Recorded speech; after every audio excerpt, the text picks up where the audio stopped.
په اسلام آباد کې د افغانستان سفارت د پاکستان په سیاسي مسایلو کې د افغانانو ښکیلتیا رد کړه او ویل چې پاکستان قصداً غواړي چې د دواړو هیوادونو ترمنځ اړیکې ترینګلې شي.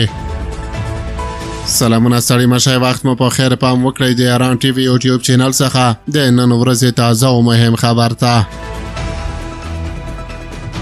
څو ورځې وړاندې د پاکستان کورنیو چارو وزارت وزیر محسن نقوي په یو خبري کنفرانس کې وویل دا د هیواد پخواني لومړي وزیر عمران خان د ملاتړ په لاریونونو کې افغان کډوال هم موجود وو او ان ځینې نیول شوي هم دي.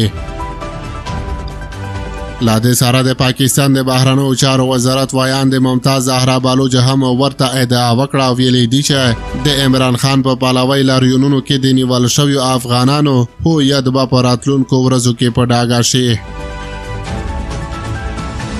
خو په اسلام آباد کې د افغانستان سفارت دغه ادعا به بنسټه بللې او وایي په پاکستان کې مشت افغان کډوال په هیڅ سیاسي او یا هم جرمي مسایلو کې لاس نه لري.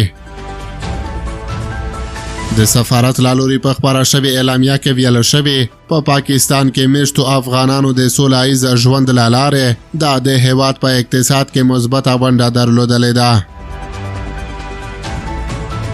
دغه اعلامیه په یوه برخه کې راغلی افغان کډوال په پاکستان کې په هیڅ ډول سیاسي لوبو کې ښکیل نه دي او نه هم په کومو جرمي پیښو کې لاس لرلی.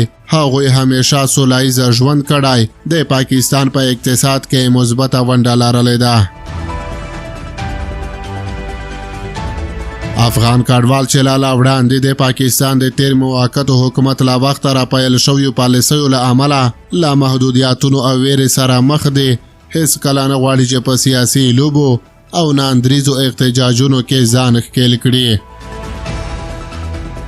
په اعلامیه کې د پاکستان له حکومته غوښتل شوی چې د افغان کډوالو پر وړاندې د بې باورۍ داسې فضا رامنځته نه کړي چې د دوی ځورونې، بدنامۍ او جبري بې ځایه کېدو لامل شي.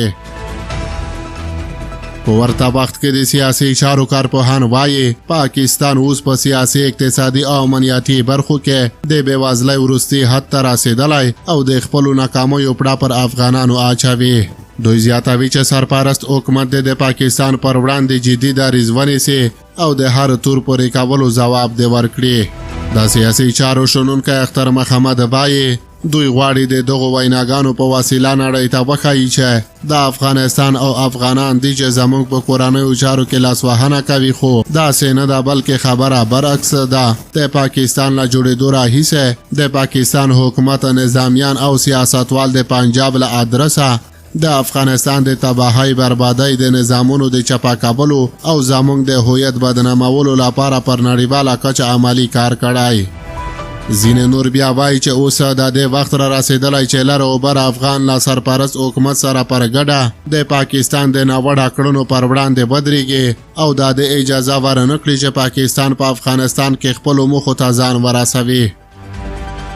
د سیاسي چارو کارپوه توریالای زازای وایي د پاکستان په خبرو باور کول یوه لویه تاریخي تېروتنه ده. ټول افغانان باید د دې هیواد په هکله سره یو لاس شي تر څو په راتلونکي کې ونه شي کولی افغانستان د خپلو درواغو او سیاسي موخو قرباني کړي.